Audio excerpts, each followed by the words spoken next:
In the second grade, future video game developer Shu Takumi was accused of a crime he did not commit. This event became the basis of one of the trials in Takumi's most well-known video game, Phoenix Wright Ace Attorney, originally released for the Game Boy Advance 20 years ago this week in October of 2001. The injustice that Takumi felt, being wrongly accused and with no one to defend him, planted a seed that grew in his mind as he grew older, and became the basis on which the Ace Attorney series was conceived. Today, we're going to take a look back at this incident and talk about Shu Takumi's career leading up to the creation of Phoenix Wright. We'll also talk about the beginning of the visual novel genre and discuss the significance of the Ace Attorney series to it. So stick around and listen carefully for any lies and contradictions as we take today's courtroom trip down memory card lane.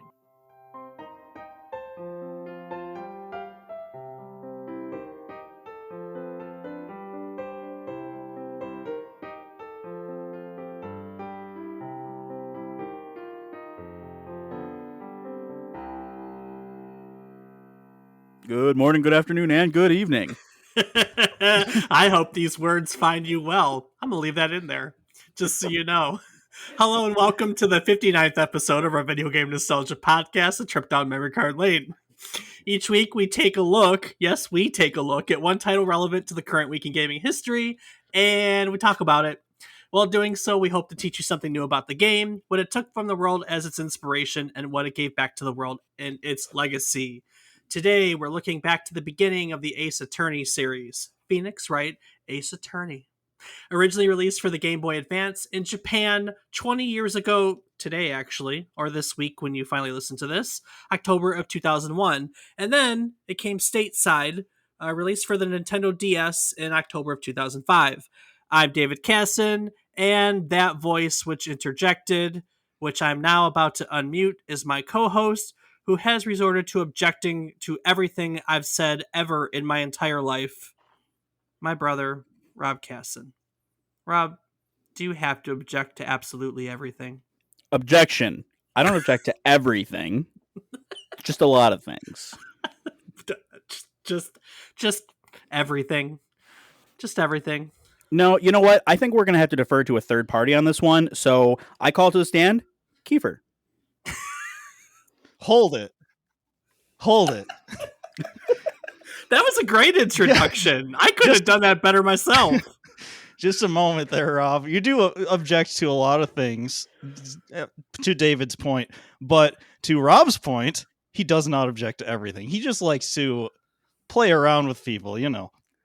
He likes to voice his opinion, but doesn't really care one way or the other. Rob likes to be contrarian sometimes for the sake of being contrarian. Very true. Very, very true.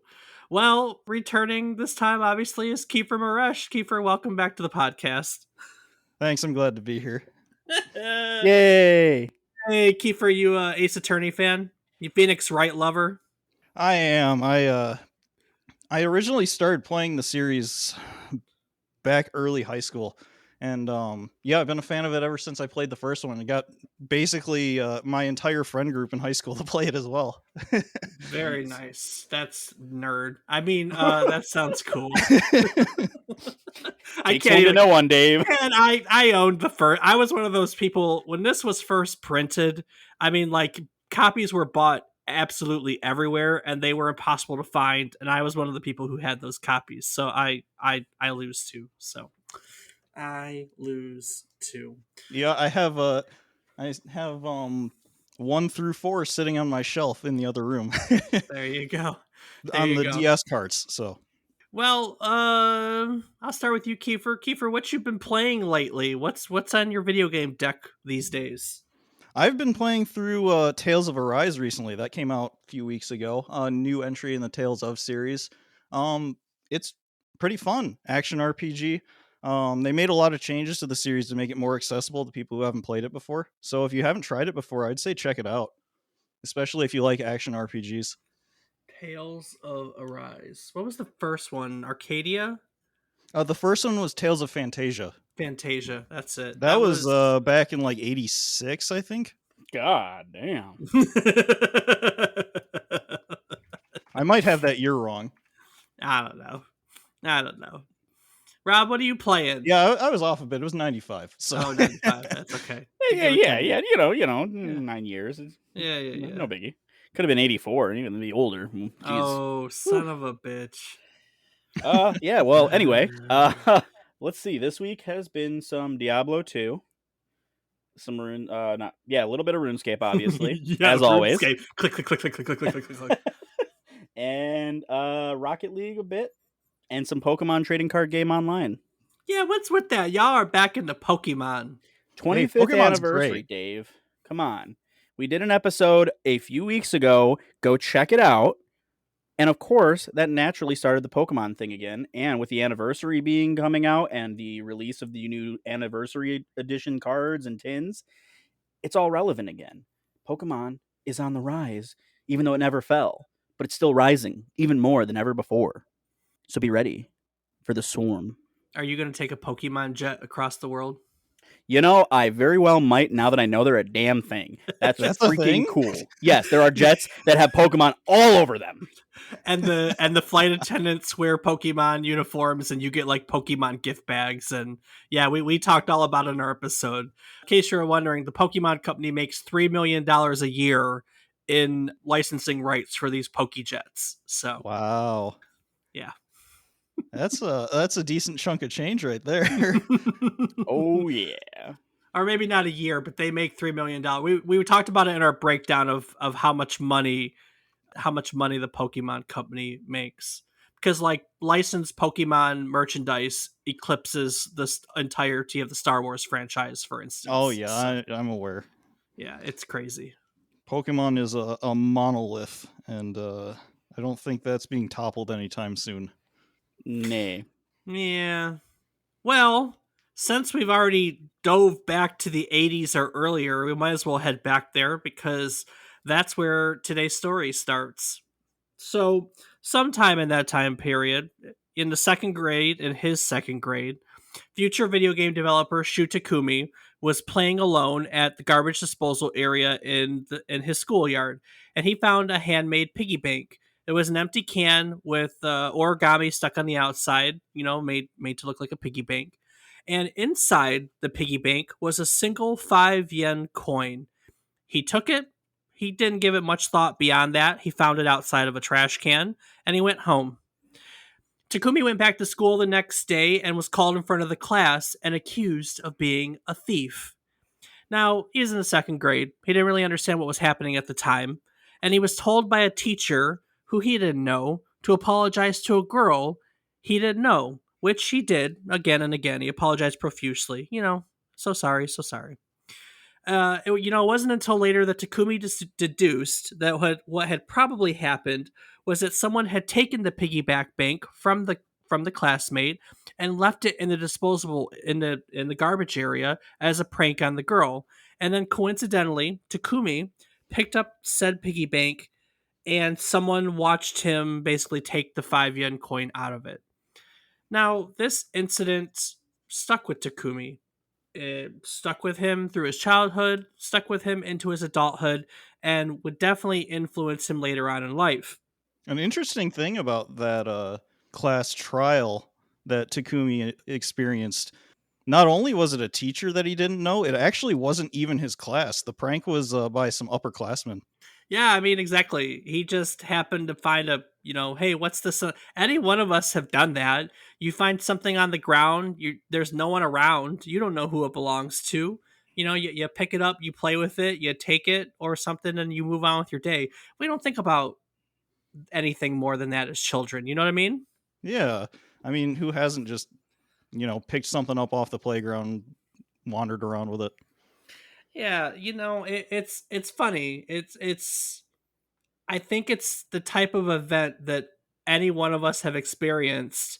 And yeah, I mean any one of us has experienced, but in this case it was it was the seed. Like it was an incident that literally planted the seed for, I mean, one of the most influential visual novel franchises out there at the moment, a lot of people, I'm sure, are glad it happened. Maybe not Takumi at the time, but it's Very true. I Very don't true. know. He might have been pretty excited about it if it made him develop a whole game around the idea. yeah, Proving but himself innocent. it took him a while to get to that point. Well, he It was in did. second grade, Keefer. What do you expect? A second grader to program a whole game? Come Yeah. on. Yeah, why You not? never know. You never know. Okay, it's kids. Japan, but You- they're still hey. even there. Do they need time? Hey, hold on a second. You've seen second players playing Minecraft. You've seen the crap that they can do with redstone. That's basically programming. Yeah, that's Oh, true. Okay, you got me there. I forgot about the Minecraft programming. I mean, I literally watched people who've made Pokemon Red and Blue in that. So Yep. So you're right. It would be some time before this incident, and the series in which it inspired would come to fruition. But first, sometime later in 1994, Shu Takumi was hired to work at Capcom. Now, he wasn't looking for this job per se. He didn't go to be a game developer. Shu went to Capcom Studios at the advice of a friend who worked for him, and what Takumi really wanted to do was he wanted to be an author. He wanted to write. And his friend basically was like, hey, work for Capcom. Being a game developer is super cool. Come on, let's do this. And so Takumi went to his interview. And as the interview was winding down, he felt like he didn't do enough. Like there was still something left on the table. And so he literally had an ace up his sleeve. For those of you who don't know, Takumi is an avid magician, and he basically performed a magic trick, and the interviewer loved it, and the interviewer basically wanted to know how it was done. Now, I mean, typically magicians don't reveal their tricks, but Takumi really wanted the job, so he divulged his secrets and got hired onto Capcom as I think, game designer in the beginning. So Note to self: learn some magic tricks for your I next programming interview. I know, right? I know. So early on in his Capcom career, Takumi was assigned to work on Dino Crisis. Dino Crisis is a 1999 survival horror game that was developed by the same team that worked on Resident Evil 1. So they went from RE1 to Dino Crisis. That was an arcade game, right? Nope, that was Time Crisis. Dino Crisis. Oh, Dino Crisis was actually released for the PlayStation. yeah. No, you knew what I was talking about. Time Yeah, Crisis. I love Time Crisis. I used Clearly, to I did. waste so much money on Time Crisis at every arcade I ever went. That's when I used to go to the Butterfly to play Time Crisis and DDR. Those were my vices. Sounds right. I wonder where I got my taste in games from. So at one point during the development process, the whole Dino Crisis team was pulled to work on the original version of Resident Evil 2 that never ended up seeing the light of day. I don't know. We did a Resident Evil 1 episode, but we haven't done RE2. So basically, in case you didn't know, there was this whole copy of Resident Evil 2 that's affectionately called Resident Evil 1.5 that they basically made a majority of a game, didn't like it, hated it, and they scrubbed it and started from scratch until we got the RE2 Resident Evil 2 that we have now. Little fun fact. Maybe we'll talk more about that on an RE2 episode. But after that debacle ended, Dino Crisis was finished. Takumi was given the task of directing its sequel, Dino Crisis 2, which ended up being a critical and commercial success. And so after Dino Crisis 2, he was basically given his own team. It was small. It was 7 people and 6 months to make whatever game he wanted. Now, Takumi had originally joined Capcom to make mystery and adventure games, and so he saw this. This was his chance, right? He finally wanted to make his mark on the gaming industry. And the back of his mind, there was that little incident, And so he thought about a game in which a player could discover lies or contradictions in statements. Remember that he wanted to be a writer. So for him, the original basis of the game was all about, it was all about a story that he could write, and that, like I said, the player would have to discover lies or contradictions in statements. Kiefer, it stayed that way for the most part, didn't it? Yeah. Now, if I recall correctly, it wasn't originally going to be about courtroom cases. It was mainly like detective work. Yeah, Very true. That idea didn't go away. It shifted towards the courtrooms, but the detective work actually didn't see the light of day up until the past few years when Takumi came out with the newer games, Great Ace Attorney, where he re-implemented the detective work into Yeah, it. it's really funny how he got around to that. Like he had this original idea and it didn't work. So you're right. It was going to be a detective game. The main character was originally going to be a private investigator who finds a body at his client's office, and he's arrested with his hands in the honey pot per se because he's there with a dead body. And at his trial, he was going to be assigned a lawyer, and this lawyer was going to be crap. He was going to be completely useless, and the main character was then going to take up his own defense. And as Takumi worked this angle, he kind of realized that what he wanted with the writing, how he wanted to figure out, to find, and to take apart contradictions, he realized that that wasn't detective work, and so as you said, as part of this revelation and working through it, Takumi decided that the main setting of the game should be courtrooms. Now, it wasn't a popular idea at first. When you hear courtrooms, you think of law and you think of legal knowledge. And let's be honest, none of us really have that. Yeah, I mean, if you're pitching an idea to someone, one of the least attractive ideas of a game is you get to play as a lawyer. Very true. I don't even think people who are lawyers want to play video games as lawyers. Probably not. I mean, it's a lot of work. But people that he pitched it to, they couldn't wrap their head around the concept of an ace attorney. That they couldn't. But Takumi emphasized the fact that the main point was solving puzzles and calling witnesses out on their bullshit, basically. Which is, I mean, come on, that's the basis of Phoenix Wright. And apparently, literally everyone is bullshitting in that game ever. Oh, it's great. It's fantastic. It's so good. Yeah. So so we have, Phoenix Wright. So I want to talk about that for a second. Phoenix Wright Ace Attorney is a visual novel adventure game, and I don't think that we've looked at any visual novels up until this point. So let's kind of take a moment, take a step back and talk about a visual novel. So, visual novels are a type of IV or IF, rather, interactive fiction. They're text based stories that have more of a narrative style of literature, and readers can interact with these stories through the help of visuals, basically pictures. It's basically a picture book that helps you become part of the story. Is that a fair assessment? I'd say so, yeah. At one point, visual novels absolutely dominated the Japanese market. In 2006, for instance, nearly 70% of all PC titles released were visual novels. I know, right? Yeah, and a lot of popular anime at that And a time were lot. based off of visual novels. Okay. Yeah. Anime, wink, wink. Prior to that, though, I mean, up until Ace Attorney came out, visual novels as a genre was non-existent here in the West, though. It may have dominated the Japanese market, but it was, I mean, I can't remember visual novels before this, to be honest with you. So now from the game perspective, visual novels are generally distinguished from other gameplay types by their minimal gameplay. You click to keep the text, the graphics, or the sound moving. You get to make some narrative choices along the way. Most visual novels have multiple storylines, more than one ending, and along the way, you're basically given different multiple choice decision points along the way that allow you to choose your storyline, your ending, so on and so forth.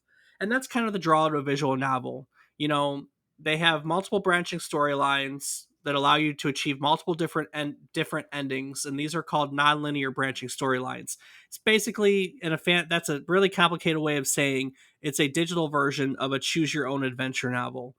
Were either of you into choose your own adventure novels ever? I read some of the Choose Your Own Adventure Goosebump books. That was about it, though. Yeah, same here. That's the same ones that I did.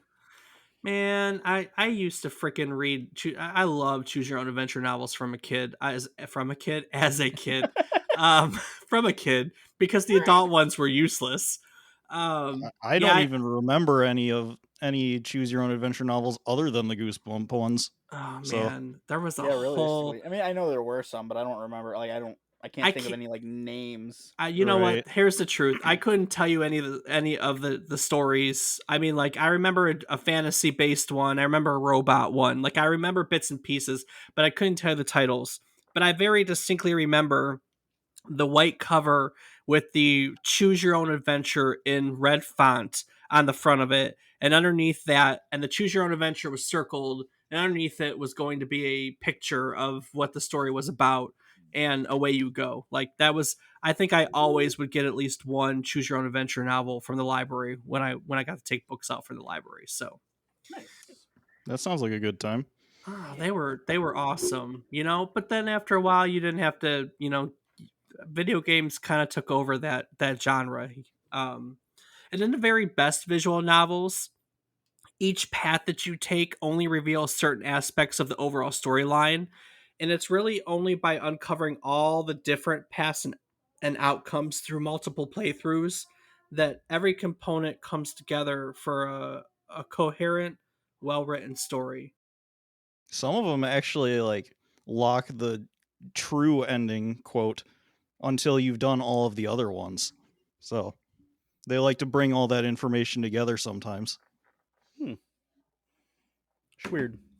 Yes, weird. The history of visual novels goes all the way back to 1981, and we've talked about this person in a different context, but not as the father of visual novels. So it was way back in 81 that Yuji Horii, who's best known as the creator of the Dragon Quest series, created the first one. Rob, we've talked about Yuji Horii Hmm. before. He was a supervisor and the writer of Chrono Trigger on our 50th episode. So we did it 9 episodes ago. Well, yeah, he also was the guy who created the Dragon Quest series, I also like you created said. Dragon Quest So, series. like, I mean, two things we've mentioned. Before Ooh. before Dragon Quest, though, was the Portopia serial murder case. Now, the Hmm. Portopia serial murder case was an adventure game. It was originally published for the NEC PC 6001, which was one of the early NEC PCs. It was later ported to other types of PCs. It was ported to the Nintendo Famicom or Family Computer, and since then, it's also been brought to mobile phones. What the hell's an NEC PC? I mean, it was a non IBM PC back in the 80s, basically. Oh, it was just another brand. It was just another brand. Yes. Okay. Yes. But they were different because, like, you're used to PCs when they were, all MS DOS. You know, you had Mac and DOS, but at one point you had NEC and you had Commodore and you had Atari, and they kind of all did their own thing. So NEC PC was its own entity. Gotcha. I know I'm too old. Si, senor. So, in the Portopia serial murder case, the player basically solves a murder mystery. You search for clues, you explore areas, you interact with characters, there's item based puzzles, and Portopia was. I mean, it was innovative for its time. It had first person graphics, nonlinear gameplay, it was an open world. You could have conversations with NPCs. There were branching dialogue choices, interrogations, nonlinear storytelling, plot twists. It has a lot of things that are golden standards nowadays, but in 1981, honestly it was special. It was very special. Basically, creating a genre sounds like par for the course for Yuji Horii. Yeah, exactly. That's so Yep. true. You know, Portopia was a very influential title for early, I'd say, Japanese video game development. And there are some very notable designers that cite it as one of the reasons they got into the industry. One very well known designer is Metal Gear series creator Hideo Kojima. So Kojima basically has said in an interview, "This is the reason why I make video games." That and Mario. So the visual novel genre persisted for years in Japan, like I had said, but really prior to the year 2000, There were very few visual novels that were ever translated from Japanese into any other language, but that would kind of change when Phoenix Wright was released to the world. And so going back to Phoenix Wright, I think it's really important to talk about writing because that's what Takumi wanted. He came to Capcom to be a writer, and more than anything, Phoenix Wright gave him the opportunity to write, right? Well, are you saying that he came to write Phoenix Wright? Damn. That's right. Oh man. If I was It's any all right, Dave. if I was any good at writing myself, I would have found that joke somewhere in there, and I did not. So kudos to you both. Come on, that joke's all over the trilogy. I'm sure. Yeah, very true. So, in writing, Takumi felt that the best way to write a mystery with a good climax is basically to reveal various clues, pull them together into one conclusion, and to not have multiple endings. And so, like, basically wanted the player to feel like they drove the story forward themselves with their own choices and really struggled. You know, he said that one of the biggest challenges with the game is basically making this concept, the story, and the gameplay work together. So, yeah, let's talk about Keefer. Let's talk about the stories in the first Phoenix Wright Ace Attorney. Do you remember the first trial? Yes, I actually replayed the trilogy not too long ago in preparation for the Great Ace Attorney Chronicles coming out. I'm fairly familiar with the first trilogy at the moment. The first trial is called, first of all, The First Turnabout. Yep. And it's Phoenix Wright's first trial under his mentor Mia Fey, who he is his boss at the Fey Law offices, I think it's called. I don't remember exactly. But it introduces Phoenix Wright, his mentor Mia Fey, his childhood friend Larry Butts, and it basically, yes, Butts is his last name. I mean, come on, we got to go through this because some of the names. I mean, when they localized Phoenix Wright, they did. I mean, just a pristine job. The names are brilliant as you go through this. They had a lot of freedom with Yeah. naming the characters in the trilogy. But yeah, the first game is, or I'm sorry, the first trial is essentially just a courtroom section that just teaches you how to perform the basics of the courtroom sections of the game, because the game is split into investigation sections and courtroom sections. Obviously, in the investigations sections, you gather evidence for the courtroom sections, but in the first case of each game, it's just a courtroom, and the evidence is presented to you throughout the trial to use rather than you gathering it. Very true. So the first one, if I remember correctly, that's the one where basically there's a dead woman and someone beat her with the statue of the thinker. Yes, Cindy Stone. And it was a clock. And the clock stopped at a certain time. And that's how they found out that someone was lying and caught the guy, right? Mm-hmm. So it follows the anime. Haha. The clock, or the anime follows the game. Yeah, anime follows the game. The clock was 6 hours ahead, if I recall correctly. Nah, I don't remember that much, but I did remember seeing that episode, so I know. It's so exciting. I actually know what you guys are talking about for once. Oh wow. Wow. Wow. But you're not wrong, because it's the time. Isn't the time the contradiction that he catches him in? Like, yes. Yep. Yeah. Because the perpetrator remembers the specific time that the clock reads, which is not the correct time of the murder. Right. The murder weapon, the clock. That's the best. Oh, not the thinker. That's the twist there. It's not the thinker statue. It's the clock. I think it's a clock. Yes. Yeah. So you would be right, Keefer. My goodness. Welcome to living with Robin. Did that Keefer. joke, David? Did that joke give you a little bit of pain? Oh no. For the viewer or the listeners, the prosecutor in the first case is named Winston Payne. Winston Payne, yes, indeedy. Winston Payne. Oh man, do we know who the judge in the first one was? His The name judge is just Judge. is just Yep. Judge. The judge is never given a name. He is given the nickname Udgy, but that's it. Is there any background on that? Because I'm curious now. The chief of police is old friends with him, and he calls him Udgy. Okay. Good enough.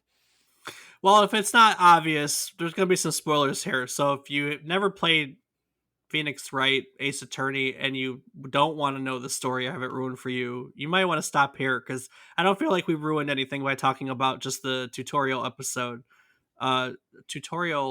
Episode, because there are episodes in it. With that being said, we're going to dive right into the second one when things get a little heavy, right? Oh, yeah. So, in the first one, Phoenix Wright, wins the course, and he's got his mentor, Mia Fey, alongside him. And the second episode, called The Turnabout Sisters.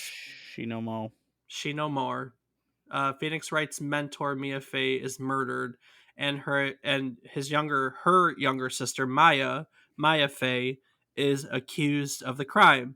And this is when which is a running theme in this series. Yes. Maya Fey being accused of things. Yeah, hell yeah. Man, that poor girl. But this is the first time we meet the antagonist. We meet his nemesis, and later on star of one of the games, isn't it? Doesn't Edgeworth have his own game? He has two. He has two. He has Ace Attorney Investigations and Investigations 2, but Investigations 2 was never brought over to the United States. It's Japan only. Gotcha. So yeah. So we get to meet Miles Edwards. He's the chief prosecutor of the prosecutor's office, and he's the one. Well, technically, when he's introduced, he is not yet. Oh, not yet the chief. That is very true. No, but isn't it true that he had not lost a case prior to this? That is correct. He is considered a prodigy of prosecutors. Yeah. He became a prosecutor at age 17 or 18. And he hadn't lost a case until this point, when he's 23 or 24. So a pretty good background. Pretty good at what he did. Pretty good at what he did. But that thinker statue, man, that's quite a weapon there, huh? Oh yeah. maybe someone should have gotten rid of that instead of leaving it in the office. Well, I think Mio was trying to. Yeah, probably. It's just an easy joke. Yeah.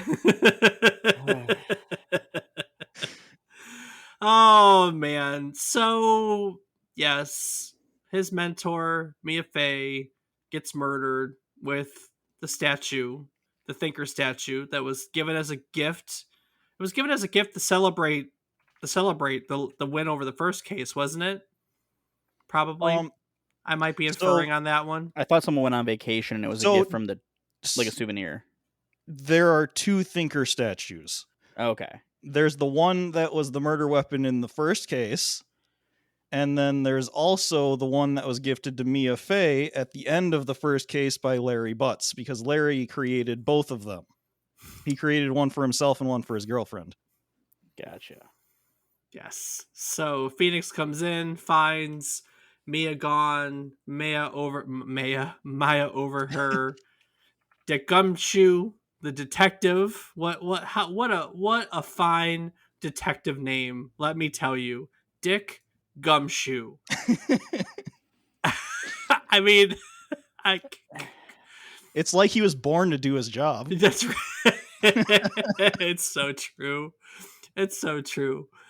I didn't know that Dick Gumshoe was born in 86 or 87, and that makes me kind of sad because I'm still older than he is. Yeah, these games actually started in universe in 2016, so 5 years ago.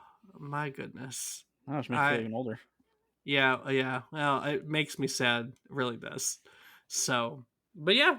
What I did not replay this to go in there, but I played it a bunch of times. What was the contradiction they caught them on in this one? Do you remember? So, in this one, basically to summarize the case, Mia Fey was looking into a string of murders by Red White, the CEO of Blue Corp. Good name, right? Right. Yeah, exactly. Red White was a very influential person in that he basically had blackmail authority over every high-ranking official in the country, essentially. So after Mia got really close to being able to indict him, he found out because he was tapping her phone and has her murdered, or I guess murders her. And by the time Phoenix pulls him onto the stand, he pressures him enough for him to mention a glass lamp that didn't exist in the office until the day of the murder.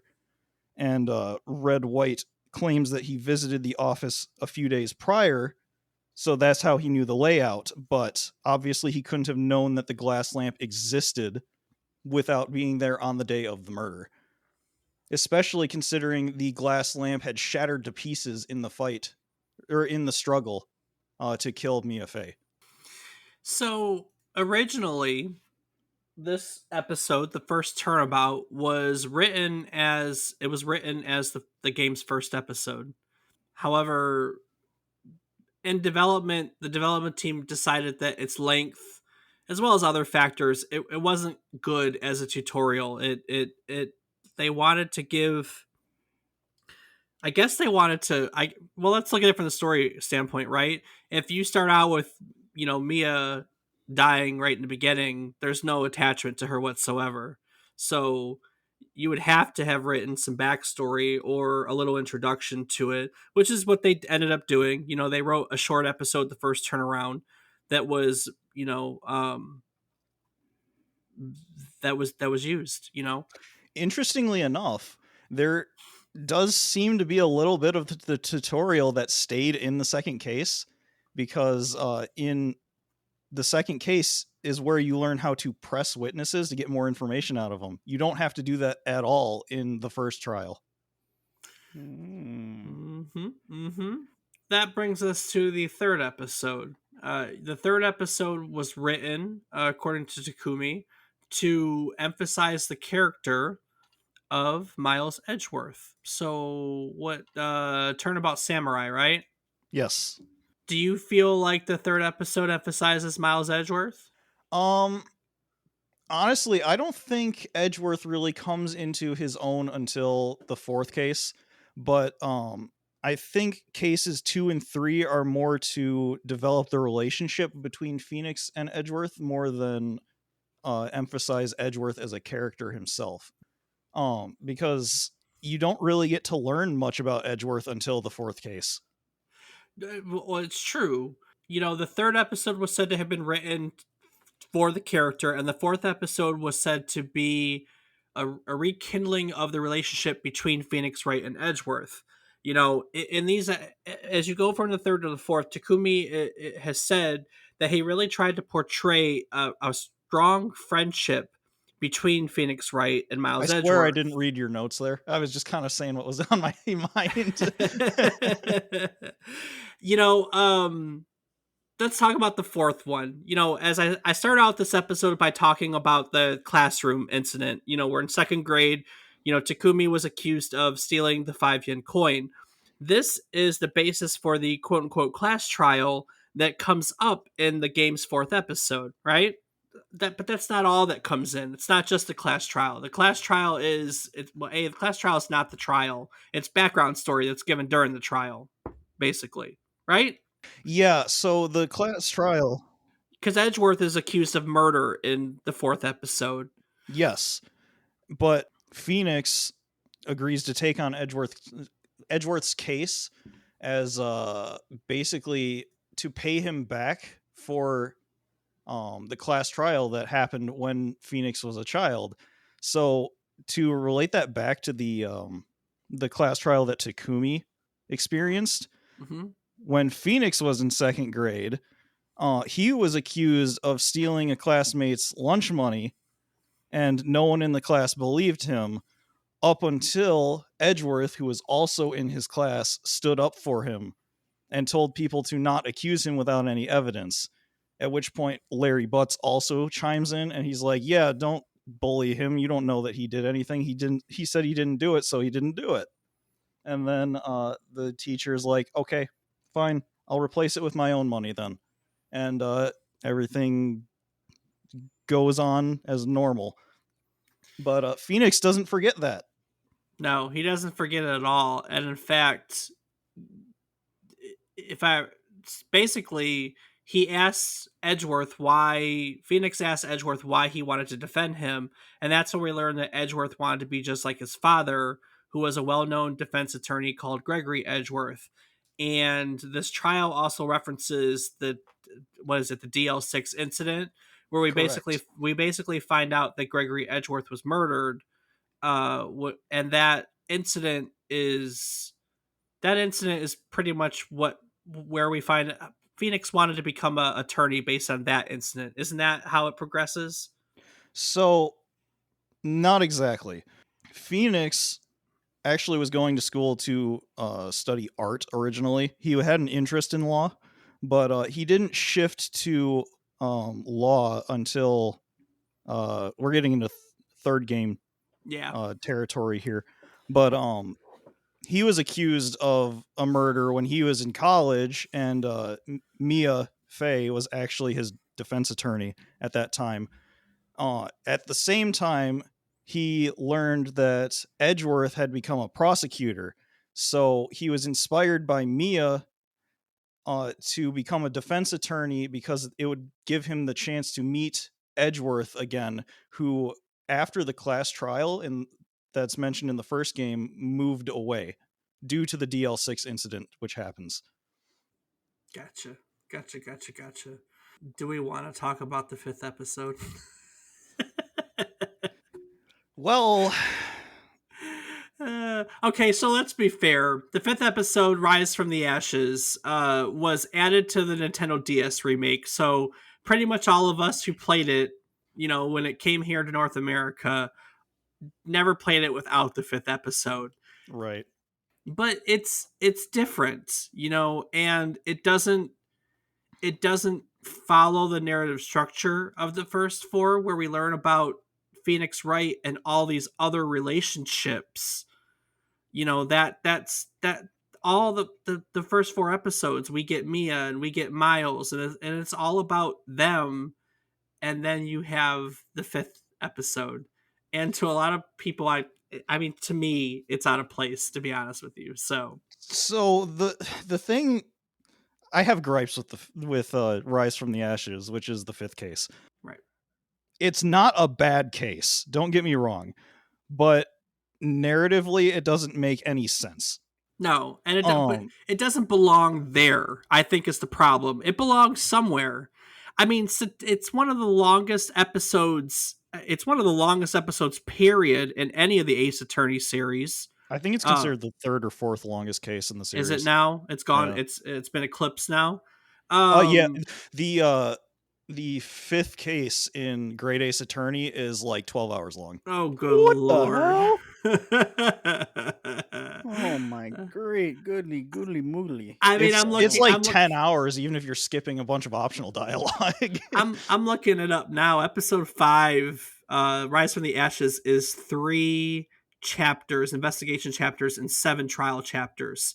So, yes. Whew. But yeah, I agree with you. I think it's a good episode. I just don't feel like it belongs where it was put. So there's not really anywhere else you can put it, though. Yeah.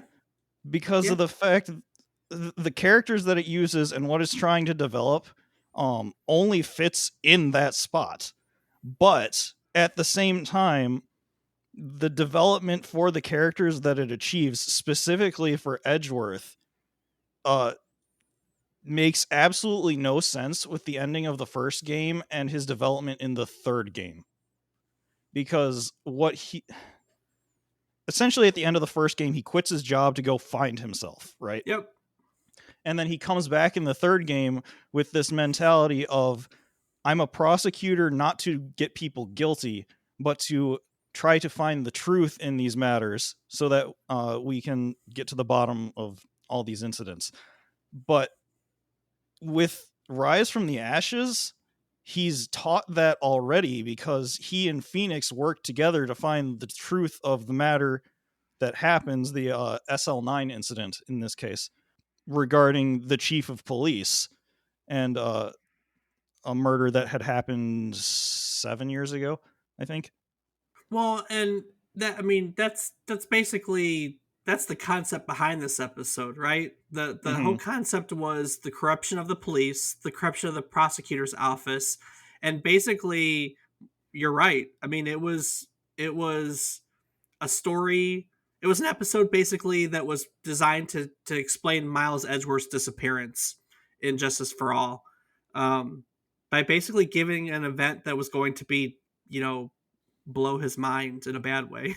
So But see, that doesn't even really work there, because they kind of moved around the ending of the first game to put it after that, because yeah, obviously he leaves after um I don't remember what the fourth case is called exactly at this moment, but in the original game he leaves after that, and that's part of the story. But they took the chunk at the end where Edgeworth leaves and dropped it at the end of Rise from the Ashes.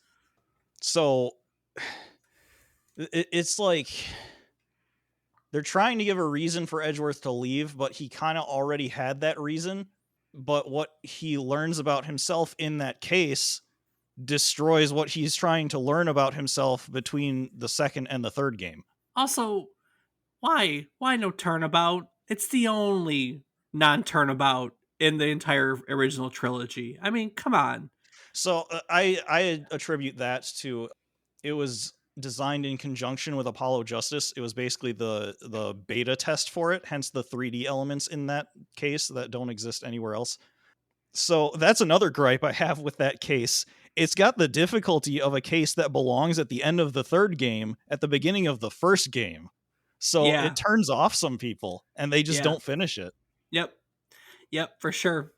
Yeah, it's I don't know. I mean, you're right. It's a good episode. It could have been better in there's a lot of room for improvement in it. That's for sure. If it So, was there from the start, it probably would have made a lot more sense. But because it was added in retroactively, it kind of doesn't belong, in my opinion. and it's sad too, because I mean, back to the writing. The writing of this really intrigued me because that's my background. That's, as a writer. Mm-hmm. It's not good. It's not good. We're in place. That's all. And they did so good, that. Uh, To be fair, there's a few points in Phoenix Wright where it's like, that doesn't make any sense. yeah, yeah, Why is that? I don't understand. yeah. Well, and there's probably reasons for it. So, like, the Phoenix Wright himself, Takumi's come right out and said that he really didn't write a backstory at first. He made up the dialogue and he developed Phoenix Wright's personality as he went along, which is, I don't know. I guess that's kind of fascinating. That's not how you typically write a character, but that's what he said he did. Well, that's how some people write things. For example, not that this is a good example, but for example, uh Dragon Ball was written that way. There wasn't an overarching story for that when it was first started. It just kind of came week by week. Back to Chrono Trigger and people who worked on Chrono Trigger, Yeah, yep. And So, Dragon Quest. and Dragon Quest, exactly. Another thing, Takumi basically has said that Phoenix is him in everything but name, and he attributes the dialogue, what Phoenix said in each situation. He thought about what he would have said in each situation. So, he put a lot of himself into it. And to be fair, based on the criticism I just provided, he even has it later admitted, he was a first time writer who really didn't think about developing characterization before writing the story, and that's and yeah, that's something that a lot of writers do early on. They're not You know, D&D people who write their character sheets out, I guess. Phoenix basically being Takumi's personality makes a whole lot of sense for a specific case in case 4, because for anyone that doesn't know, Takumi wrote the first 3 games. Right. And then he was a scenario planner for the 4th game, but he didn't necessarily write everything. And then there's a flashback case in 4, which happens like 2 months after the end of the 3rd game, where Phoenix's personality is extremely different. So it's like, this doesn't seem right. And it kind of makes sense that if Takumi didn't write that, that's where the personality shift comes from. Yep. Very, very, very true. It was, yeah. I mean, he gave it up to someone else, and I wonder if at that time he had to write that backstory at that point. You know that? Well, I mean, by the end of the 3rd series, we had established a lot of the backstory. It was pretty much already written. Yeah. Yep. Well, Yep. So after the 1st game, they came back to him after it was successful, and they're like, "We want 2 more." So he did plan out the 2nd and 3rd games. It's just the 1st one that he didn't really have any backstory. Interesting. There's actually case 3. I think it's the 3rd case in the 3rd game was actually supposed to be in the 2nd game initially, and they moved it because I don't really remember the reason why, but I think it was because the 4th case in the 2nd game was like really long, and then there were a couple really short cases in the 3rd game. Oh yeah, they bounce around with the timeline a little bit in that one. Mm-hmm. And that's, yeah, I remember. That's why they're out of order. I played a little bit of this first one in preparation for the episode. I didn't get through it, but I don't remember the 2nd or 3rd. I remember playing I have the original trilogy, and then it just kind of fell to the wayside for me. But for me, in anticipation of this episode, literally an hour before we started recording, I did buy the trilogy, so it's definitely on my playlist. So just didn't get to it before the thing because I like sales and it was on sale, so figured why not. Rob, you do know that I tell everyone that the only reason why I do this podcast is to get you to buy video games that you would never have played in any other context whatsoever. Well, that's where you're wrong, because I at least have knowledge of this one and would have played it. I just hadn't bought it yet because it wasn't on sale at the times that I looked. Because that's part of the fun of this, you know what I mean? Like I have 11 plus years. Let's say mine plus all my background. I have all this extra video game stuff, and I'm like, how did you not play like Diablo? How did you never play a Diablo before we did a Diablo episode? That still blows my mind. To be fair, I never did either. I've played Diablo clones, but I never played Diablo itself. Oh my god.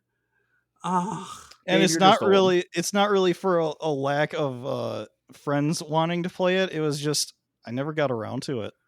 Exactly. My goodness.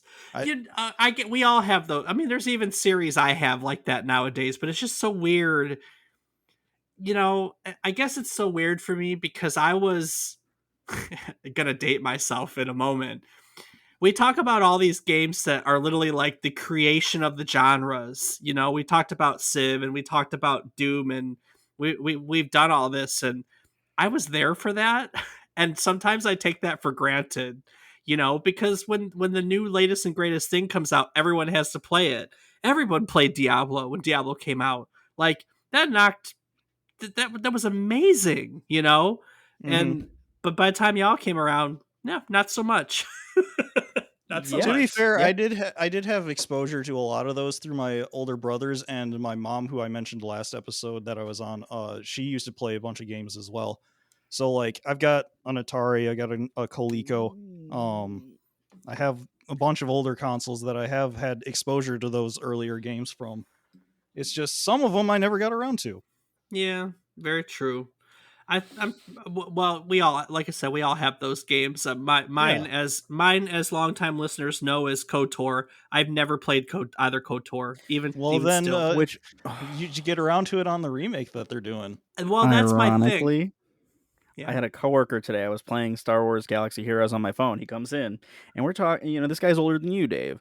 And he comes in, he's like, "Oh, you playing Knights of the Old Republic there?" And I'm like, "No." So we start talking, and the guy was like, "Oh yeah, I played that thing when it came out. Like I played when it first released. I had it on the original Xbox." And I was like, Mhm. "Well, that's freaking awesome! What the I mean, hell?" I remember that, and I have friends who are huge KOTOR fans, and they always used to go, "Dave, you got to play this. You'll love this. You got to play this." And I played Yeah. all the other early BioWare stuff, like Jade Empire, for instance. And Mhm. I don't know why it didn't. Now I've played 5 or 6 hours into the first game too, and then I stopped. And now I'm on the fence again because of the remake. I don't know what I'm going to do yet. I haven't decided. So Well, to be fair, and like I was talking to Todd about whom was the gentleman, for me, I played about half an hour, and the reason that I was only half an hour is because after 20 minutes, I got into a game-breaking bug that wouldn't let me continue, and I spent 10 minutes trying to get it and said, "You know what? I'm done trying," and haven't In gone back KOTOR? since. Yeah, it was really weird. I was in So the ship, and I was trying to go through a door, and I clicked on the door, and it was just like, "Nah, you're not going through that door." so apparently KOTOR has a lot of those because Oh, on my first playthrough of that game, I got like 80% of the way through the game, and then for some reason on the ship map it unlocked the post game world for no reason, and it let me go there. But you're not supposed to go there because one of the characters that you get late game or is technically optional, um but you need them for this planet, I didn't have, so I couldn't do anything on the planet, and it doesn't let you leave until you do that thing. oh. Cool. Well, hey, as much as we want to play it, Dave, maybe we do wait for the remake so that we don't run into so many game-breaking bugs. yeah, But also, maybe that's half the fun of the game. some games. Some games bugs are part of it. I don't know about game breaking ones, but some games are part of it. So Yes, soft locking you like 30 hours into a game is not cool. yeah, exactly. Yeah, exactly. So Yeah, but I mean, just imagine if it made you restart the entire game if you did that. It did. I only had Yep. one save Oh. Oh, no. Never mind. because this was Yep. back when the game first came out, so I didn't know better about multiple saves. Right. Yeah, Yeah, fair exactly. enough. That's oof. All right. Well, we've gushed on about Phoenix Wright for I guess by my clock almost an hour now. So this is usually about the time where we like to look at critic and user reviews. I think for the sake of time, we're going to skip right to some user reviews. So we're going to take a look at what you, our fellow gamers, thought about Phoenix Wright Ace Attorney. And Rob, I pulled some good ones for you today. Oh, did you, Dave? I did. Yes. Oh. I definitely All did. right. Well, I'll guess I will take it from here. So first up, we have Peru Julien, who called Phoenix Wright Ace Attorney hilarious, clever, and really fun to play. They write Phoenix Wright is quite hard to explain to someone who never played the game, so let's put it simply. You assume the role of a young attorney with great potential and spiky hair. The game is a succession of cases in which you must prove your client is not guilty. Each case divides between investigation and trials, in which you confront and cross-examine witnesses. So basically, Phoenix Wright looks a lot like Japanese investigation game Snatcher. But in terms of game mechanics, it is totally different, most notably because of the trial scenes, which we'll talk more about later. Yeah, I have no clue what Snatcher is. Keefer? I've never heard of it. Okay, cool. All right, We're moving on. carry on. They continue saying that besides its original concept, Phoenix Wright is also filled with a wacky, witty sense of humor. The witnesses' names are all pun intended. Mr. Saw It, April May, and so on. And they all have their own distinctive way of talking. For instance, the over-arrogant Red White uses words like fantabulistic on a daily basis. Fantabulistic. Fantabulistic. Red White likes to make up words to make himself seem smarter. Yeah. That's a hell of a word.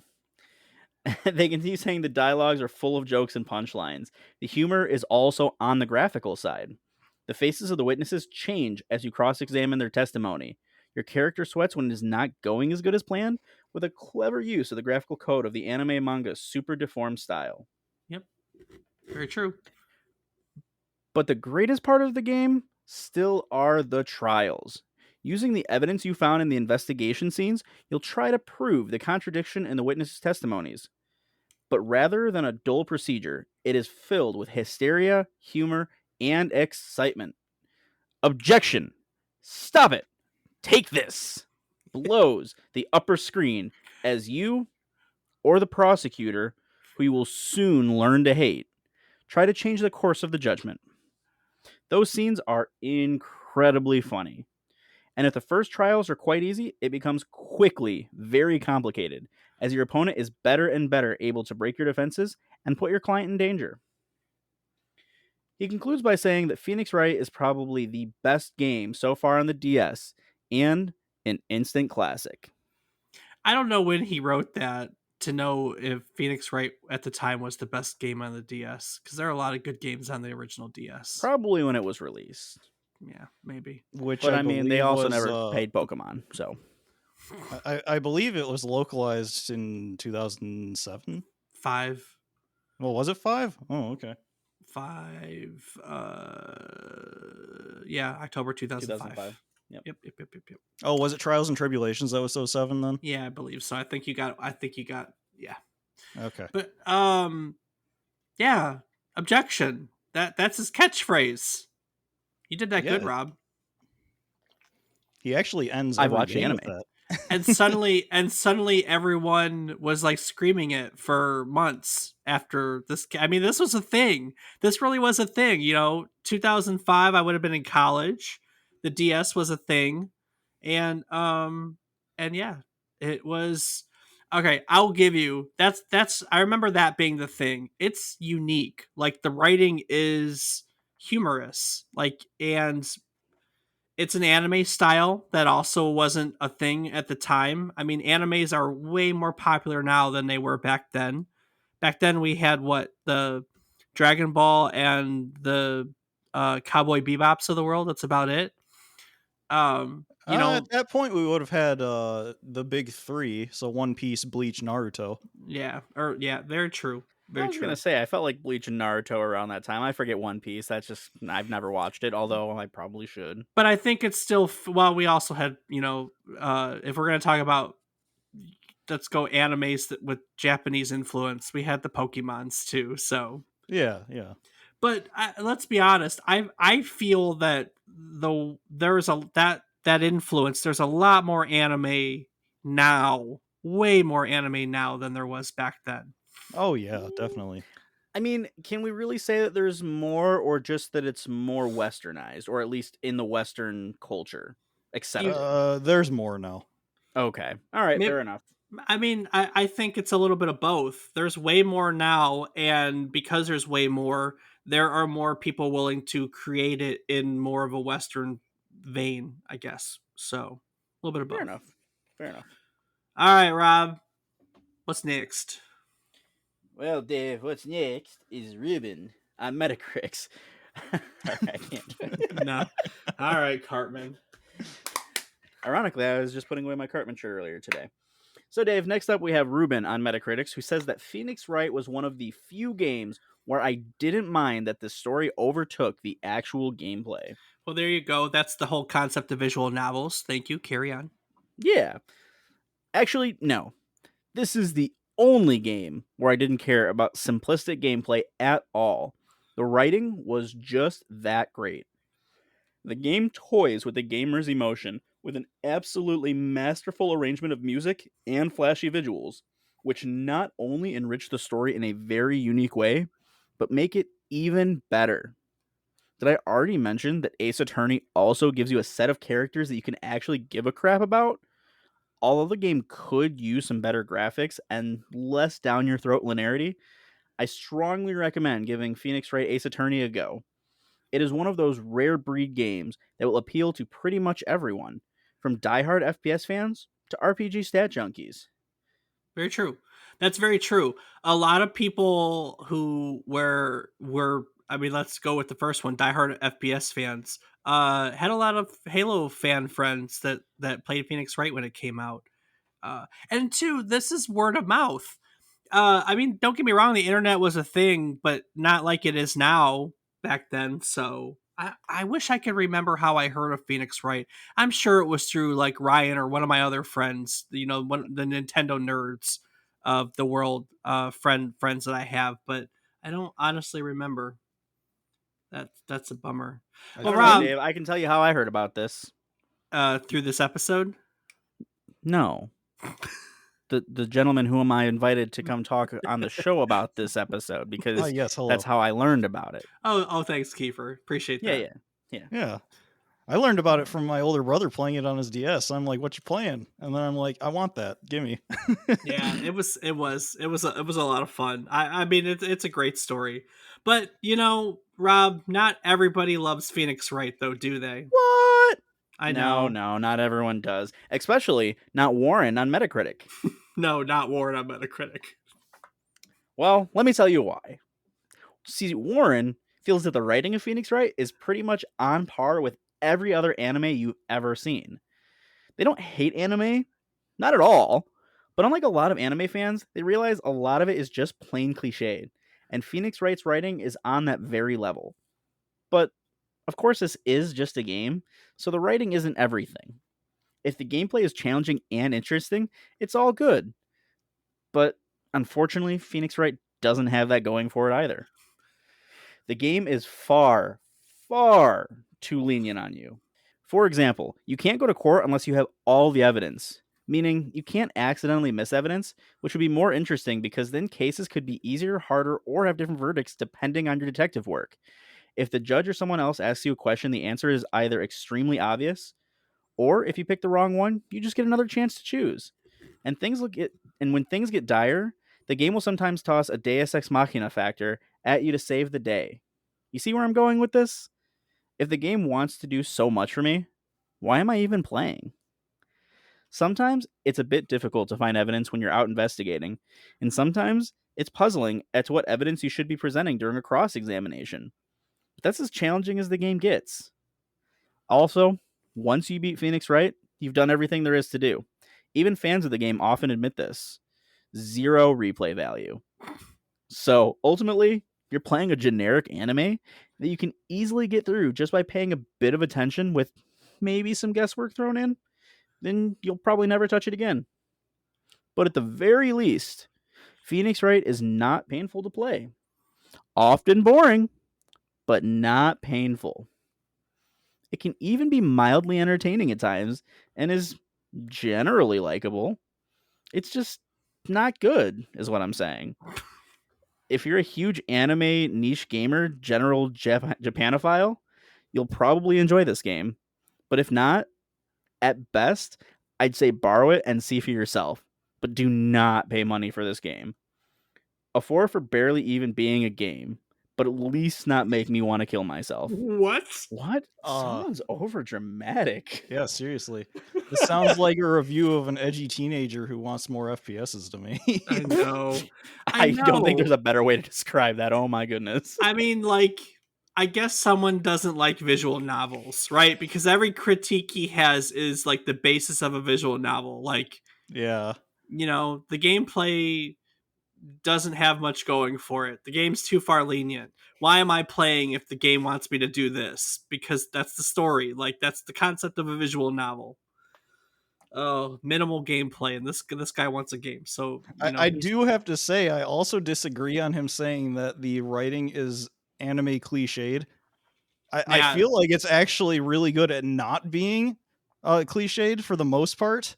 I actually agree with obviously, there's some instances where there's a little bit where obviously a cliche is going to come through sometimes, but for the most part, it doesn't really get cliched until the later games where Takumi's not even heading them. Well, and I agree with you. I am not. It's not that I dislike anime. It's just not a genre I've ever really found much interest in. It's not my thing, and I don't see it in this. Like I don't see it in this. So I agree. I don't think it's much cliche. I don't think it fits that description at all. Thankfully. I mean, he does have a point with there's quite a few instances where it's like Phoenix doesn't know what to do, and then someone bursts through the door, and it's like, here's your evidence. But That happens probably 3 or 4 times in the original trilogy. But yeah, for the most part, I think it strays away from that. Yep. Rob, I got one more for you to read, don't I? You sure do, Dave. So next up, we have Seth Yu on Metacritic, who seems to agree with Warren. our angry boy Warren, who says that Phoenix Wrong is a terrible addiction to the crime genre. In fact, it's a crime of the game developers to have even made this game. It starts by showing you who did the crime. What's the point in letting us investigate if you've already shown who did it? It's pointless. Not to mention how bad the actual gameplay itself is. All you do is say, "Objection!" and a cutscene plays. Do that about 8 times, and you've pretty much completed the game. If I was in the office while this game was being made, I would have objected to this game's development being pushed forward. That's so funny, but it's true. It's also such a simplification of the game. Yeah, both these reviews just sound like people who don't like visual novels. Yeah, very true. So let's take that and expound on it and talk about the legacy. He starts by saying that Phoenix Wright is a terrible addition to the crime genre. It's not an addition to the crime genre. Uh, It's not. That's not what it is. I don't know. If anything, it's a commentary on Japan's court system. Like, that's kind of the point of the series. Yeah. Is that it's actually kind of reflective of how Japan does treat crimes, where it's like they arrest someone and then that person is basically doomed. It's true. Yeah, very much. You know, it's not innocent until proven guilty. It's flipped. It's guilty until we prove you innocent. Yeah. No, it's just guilty. Just hence guilty. why there's a few cases where it's like, okay, I've proven my client is innocent. Well, who's guilty then? I don't know. Okay, guilty. Right. Exactly. You can't look at this. You got to look at Phoenix Wright for what it is to be able to appreciate it, or maybe you can appreciate it elsewhere. But I guess in this context, if you're coming to inspect an addition to the crime genre, meaning that you want the traditional detective mystery, like for instance the Police Quest series, which y'all probably don't know. Nope. Those were early crime genres. They made Sherlock Holmes games early on in it's not part of the adventure, like the point and click adventure games were a thing, and I feel like that's closer to this, you know, in terms of what he's talking about in terms of the crime genre, because that's where you saw a lot of those was in the point and click adventure genre. While this is kind of a point and click adventure game in one respect, it doesn't relate to the genre, I guess is the point. I know I'm going in circles, but you know, I'm gonna stop going in circles now. But Are it you is. dizzy yet? I'm so dizzy. But it's not a crime genre game. What it was a visual novel, right? And it basically is a game that we can credit for revitalizing visual novels as a genre for Western audiences, because like we had said before, there weren't a lot of visual novels that were translated from Japan over to North America or Europe and elsewhere until this was successful. And then everything just kind of took off. You know, you have the Ace Attorney series. How many games are there in the whole series now? 9? Yeah, roughly. Aren't there 9 main titles and some spin-offs? 10. There's 10. There's 6 main titles. 4 2 spin-offs. Yeah, 4 spin-offs, 2 of which are investigations and 2 of which are Great Ace Attorney. Well, and then the crossover. The other really popular the other really very popular game was Professor Layton, which I loved Professor Layton when it came out. The puzzle that was Puzzle such one. oh my god, was it good? Yeah, You I remember know, that. yeah. I don't think there would be a Professor Layton if there wasn't an Ace Attorney. You know, like I said, it really opened the door for more, you know, Japanese games to come over here that were in this type of genre. Professor Layton very much eclipsed Ace It did. Attorney in terms Yeah. of popularity, but yeah. Well, I think too, it's got a more mainstream appeal because it's a variety game. If Mhm. that, you know what I mean? Like it's not one style. The puzzles in Ace Attorney have largely been the same type of puzzle, whereas Professor Layton just has a lot of variety in its puzzles. So I think it just has more appeal to different people. That's all. Speaking of Professor Layton, Takumi also co-directed the crossover game, some elements from which ended up getting reused in Great Ace Attorney. There, Rob said, as Rob said, there's an anime. I didn't know there was an anime. I haven't dove into the series since the original trilogy, to be honest. So I didn't know there was an anime. And I'm looking here. There are novels, mangas. There's a film. There's Yes, a there film. is. It's actually pretty good for terms of a live action film. There's a musical. What the hell? I love musicals. I still can't get over the fact that there are mangas. I mean, I have the manga sitting on my shelf in the other room, Yeah, actually. okay. Yeah, no, I knew about the mangas. I didn't know about the mangas, though. Thanks, I'm guys. just confused. Yeah. Thanks, guys. Got it. I get the joke. Got it. Yep. Told you, someone out there is gonna call me out on my shit. Might as well be you guys right away, right?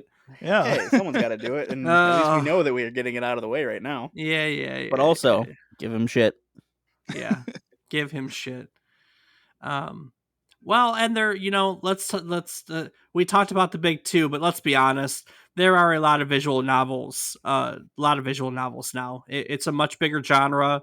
It gets translated very much, both mainstream and probably adult visual novels, because now those are becoming more mainstream too. Yeah, there's stuff like Danganronpa. Most people know Doki Doki Literature Club. Yeah. Yeah. I played through DDLC. Oh, wouldn't have known that. I mean, the closest I've been is I did sit with Keefer through a good amount of Clannad. Oh, Did you? I don't remember you sitting there, but I believe it. Oh yeah, that's like a 90-hour long game. Okay, so it definitely wasn't 90 hours, but I spent I don't know, maybe 10, 15 with you watching you play that at some point. Because I was like, oh, what's this? And then I just kind of got into it. That's a very long visual novel. Yeah. And how many times have you completed it? Oh, just once. Really? Yeah. That mainly because of the fact that in that game, that's one of those games where I mentioned where you have to complete all the branches before you can go forward in the main line. Ah, right. And in that one, you have to complete all the side branches before you can go to the main line, which then has side branches that you have to complete before you finish another main line. Sounds about right. Yeah. Well, and now that I'm thinking about it, and because you brought it up, I think too that this, and probably not, but it doesn't hurt. I think too this genre was helped by mobile gaming. Mobile gaming has become more prominent, and the reason why I'm thinking about it is because you said Danganronpa. The first time I ever played it was when they ported it over to iOS. I actually didn't know that was on mobile, to be honest. Well, 9 years. I'm looking it up. 2012 is when they ported it over to iOS. So, Okay. yeah, and I personally, I think that as I play more mobile games than I care to admit. It's just really convenient when I'm sitting there and have nothing to do. Visual novels as a genre, they do really well on phones for me at least. So, it's I hadn't thought about that game in forever. That's an interesting one too. That's a same gameplay, very dark, dark. Yeah. Love it. I love that dark stuff. It's like that. Well, I had an emo phase and probably a goth phase, and that just fits right in there. So Hope you're not getting too attached to that character. yeah. But the legacy of Ace Attorney goes far and wide. And I think that'll about do it from what I have for Phoenix Wright. Rob, you didn't by any chance bring anything else to the table, did you? No, I think I'm all right. How about you, Keefer? Any more fun facts I maybe didn't cover? Not that I can think of off the top of my head. I mean, I could gush about other games in the franchise that we didn't really cover, but we might be here for a while if I did. Yeah. Well, and there's always the hope that maybe we get around to some of those titles in the future. Who knows? Yeah. Who knows? We've done a lot of the first game in the series, but at some point there's going to be not as many first game in the series to go to. We're going to have to go to second or third games in the series. Yeah. Depending on how long we decide to do this podcast. I don't know yet. I'm still surprised it's been over a year and we're still here. That's impressive. That's it. I'm still surprised it's been over a year and we're still here. So, well, gentlemen, so this week I have a gaming question of the week. We haven't done gaming question of the week in quite a while, but I wrote one. I have some. And yeah. So, Rob, Keefer, which video game character would be the most screwed if he was ever convicted of crimes? And who has the best alibi? So, are we talking like any character? Because Any character. Like, I'm thinking, like, you could even, like, in my mind, you can convict Mario of crimes against humanity. I mean, he curb stomps turtles, for God's sakes, right. Yeah, I mean, any video game character. Who do you think would be screwed? So I feel like it's really easy to just pin this on pretty much any RPG antagonist. Very true. But Very probably the worst offender in my mind is probably Kefka from Final Fantasy VI. Oh, that's one of the best villains of all time. I mean, he successfully destroys the world. Yeah. I don't think you can get much worse than that. Yeah, except I mean there's really no alibi for that. He would be screwed. There's not only does he destroy the world, but he does it in a like there's just no getting out of that at all. At all. Yeah. At all. Rob, you got anyone? Well, I mean, it's kind of an obvious one, but I definitely think that Bowser is pretty screwed because, we've seen him do all the things. I don't know. Bowser might have some alibis. I mean, he's maybe just misunderstood. I mean, like take Odyssey. He just wants to get married and settle down and start a family. That's all. But I mean, kidnapping isn't really the way to do it. Maybe that's just a cultural misunderstanding. There are still civilizations out there where throwing a woman over your shoulder and carrying her to your hut is the proper way to do it. I mean, okay, yeah, maybe you're right. But wouldn't that indicate that she was already his woman and not just the woman of the plumber who he hates? Maybe Mario's the bad guy. You ever think of that? I mean, you could be very, very right about that. There are a lot of theories that I've heard that Mario's actually taking him away from his beloved. Again, her away from her beloved. Mario pretty much curb stomps everything he sees. He breaks blocks. I mean, in the interest of fairness, Mario is one of the most destructive mofos in gaming. Does it break? I'm gonna break it. Yeah, right? I mean, Yeah. Property destruction, vandalism, Animal abuse. Maybe just maybe for Mario Sunshine, that's him having to serve community service and clean up the island for some BS he did. But man, I don't know. At least Sonic is trying to rescue furry animals. I mean, meanwhile, Mario's punching him in the back of the head. That's what I'm saying. I mean, that dude, I think maybe we've got it all wrong. It's me, Mario. Yeah, we know, guy. Trust me, we've seen it all. We're not going to make it over this cliff. Bye. I'm jumping off of you. You're dead, though. I know, poor Yoshis. Oh, how many poor Yoshis has he murdered to get where? I mean, that dude is ruthless. Mario is freaking ruthless. Oh, yeah, you might be right there. He might be. Yeah. But I'm thinking about the second part of that question, for the concept of who has the best alibi, and I don't know the answer to that. Like, Who does have a good alibi? So I've got one for that. All right. I've actually got two technically different iterations of one character, sort Okay. of. So Princess Zelda, right? Mm-hmm. In Ocarina of Time, she's being chased after for 7 years and she's not caught. She's only caught because she shows herself in a very inopportune place. So if she can get away with something for 7 years, I think that's pretty good. That's true. Meanwhile, there's also Skyward Sword Zelda, who puts herself inside of a crystal for 1,000 years. You can't really do much if you're stuck inside of a crystal, right? So there's your alibi. Yeah. Yeah, very I true. mean, the same can then be said about Link in And Breath of the Wild. Yeah, I was thinking the same thing as he was saying that. Exactly. It's just, I've been asleep for 100 years. Why y'all putting this on me, guys? I mean, I was sleeping. Yeah, but like a couple millennia versus 100 years, I think Zelda wins out here. I mean, I suppose. I don't know, man. There's I probably. mean, okay, maybe. What about Skull Kid though in Majora's Mask? Like the mask did it. Yeah. I'm thinking about other things like who like, and I go from alibis to wrong place, wrong. See, I was like Aerith. She was just a flower girl minding her own business. What the hell, guys? I don't know, man.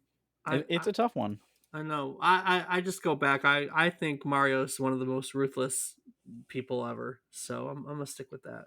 Yeah, But I mean, but you're right. Yeah, Kiefer, you start out by saying that you think it's really easy to do this with just about any RPG character, even yourself. Like, let's talk about any RPG character. Zelda breaking pots. You know what I mean? Yeah. Hell, Skyrim. Who doesn't steal everything they possibly can? I mean, After for real. putting a pot over the shopkeeper's head. Yeah, exactly. God, can you imagine like a like Master Chief? I mean, what if the aliens aren't the bad guys? What if there's some galactic federation and he's one of the biggest perpetrator of war crimes ever seen type deal? Well, I mean, if you take a consideration into Halo 2 or 3 where they're fighting together, I mean, kind of have some merit to that. I mean, he also breaks chain of command, which could be punishable by that's a military so true. code. Yep. True. Very, very true. Quite often, might I add, he does that. Yeah, what a guy. Yeah. I think those are all good ones. I think those are all good answers. So, all right. Well, I think on that note, we'll wrap up since none of us have anything to add. We spent time today talking about other animes like the Pokemon series and other people that contributed to this game, and the genre, like Yuji Horii, who created the visual novel genre. Now, if you'd like to learn more about these people, you can go back to our episode archives on our website, which is www.memorycardlane.com. I was going to get there eventually, I promise.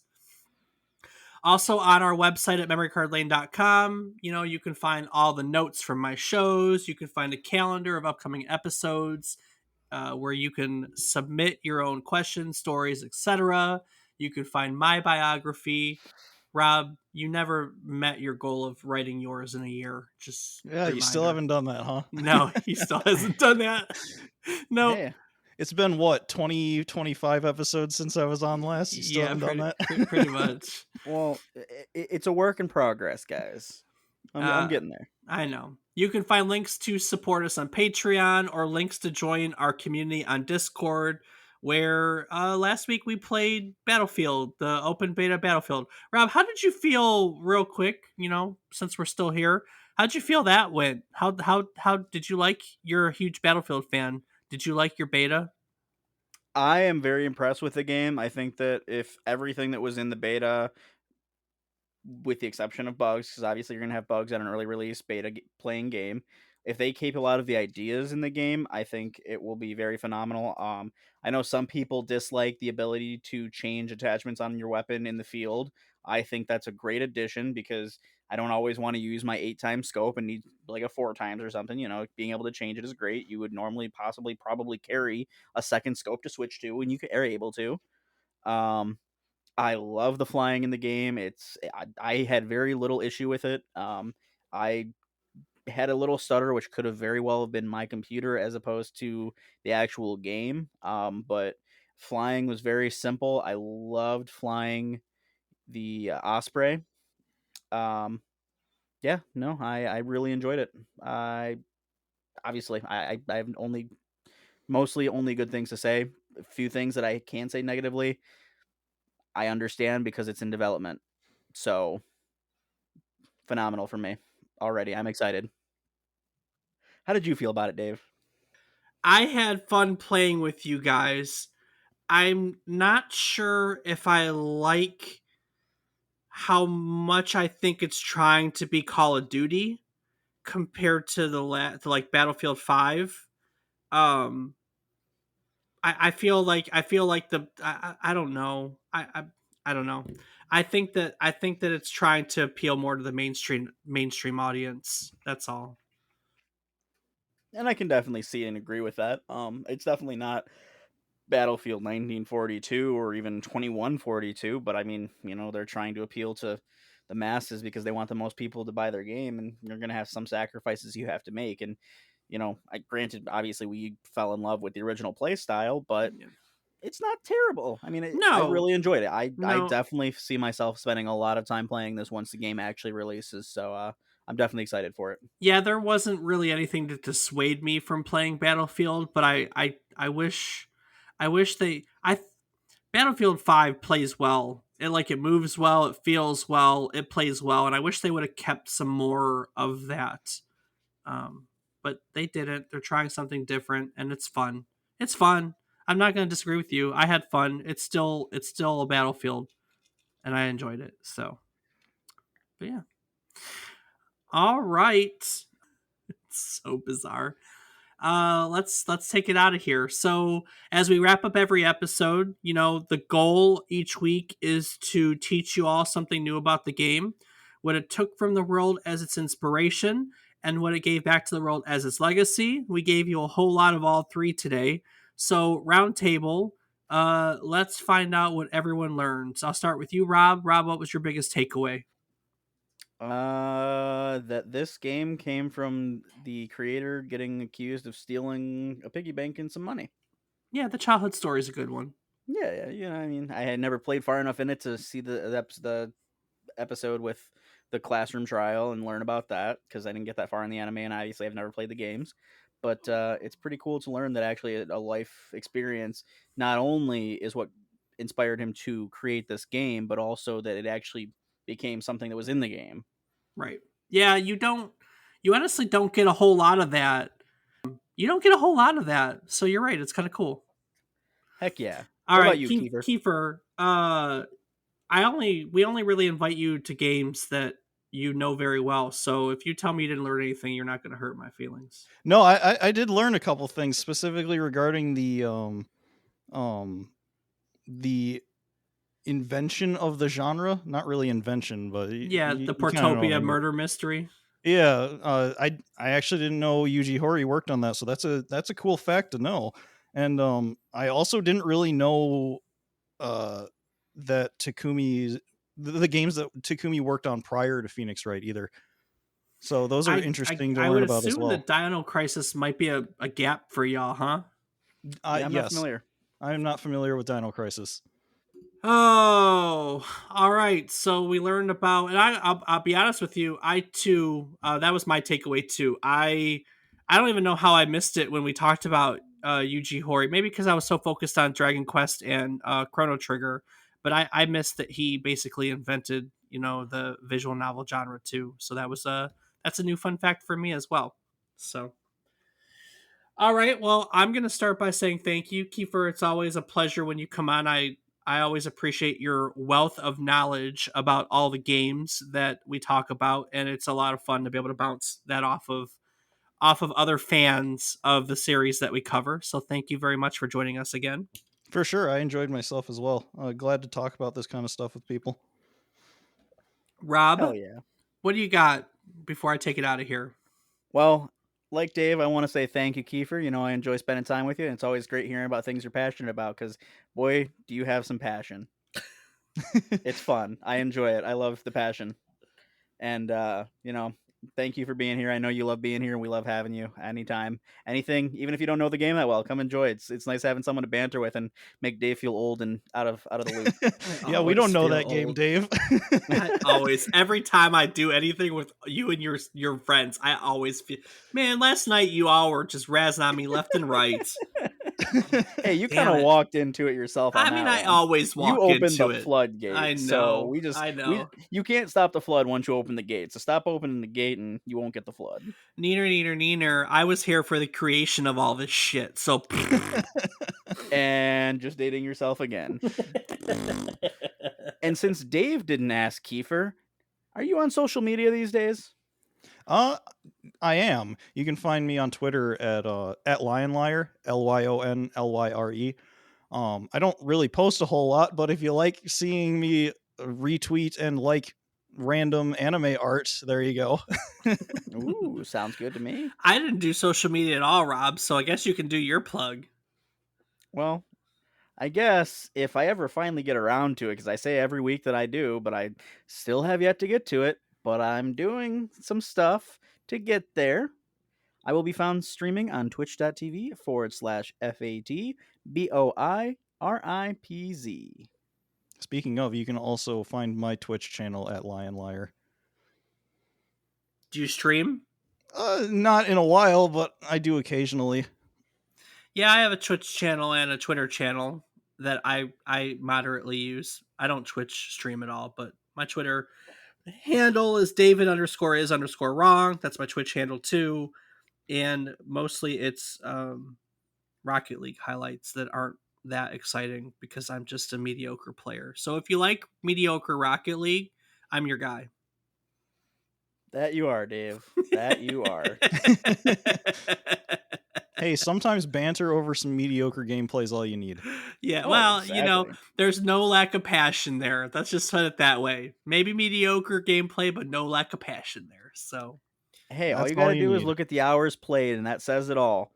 Mm-hmm. You clearly enjoy the game enough to keep going. So who cares if you're my not God. good? I know I'm such a glutton for punishment. Rob, what else you got?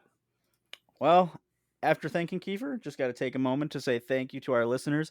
We love having you here. We hope you love being here. We're going to keep doing it for as long as we feel like doing it. And we hope you feel like listening just as long as we feel like doing it. So, yeah, tell us about it. We love to hear from you. And again, thank you. It means a lot. Yes, thank It really you. does. Thank you. All right, well, I'm going to take it out of here. So, ladies and gents, next week we're going to take a look at one of the most revered boxing sports video games ever created. Wii boxing? We know Fuck. not Wii boxing. Damn it. You know what? I hadn't even thought about Wii boxing in so long before you even said anything.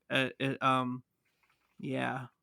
But you know, fun side note, I have boxing. I have what, 2, 3. I have 3 different boxing titles on my Oculus, and they're pretty good actually. Boxing in VR is a lot of fun. It's a good workout too. So this game was created as a port of one of Nintendo's earlier arcade titles, and of course, it's Mike Tyson's Punch-Out, and it really only slightly resembles the arcade version of Punch-Out. There's a new boxer, there's a new plot, there's new cutscenes, and all of this are the reasons why Mike Tyson's Punch-Out was way more successful than its arcade brethren. We're going to be looking at all these changes. We're going to be talking about all the different versions of this game. You know, there's Mike Tyson's Punch-Out, then there's Mr. Dream's Punch-Out, there's Punch-Out for the arcade. There's a whole lot of variation. We're going to have some fun. We're going to look at all of them. So if you're so inclined to learn about Punch-Out, join us again next week. Put on those gloves, float like a butterfly, sting like a bee, and join us for next week's boxing-filled trip down memory card lane. Do the thing.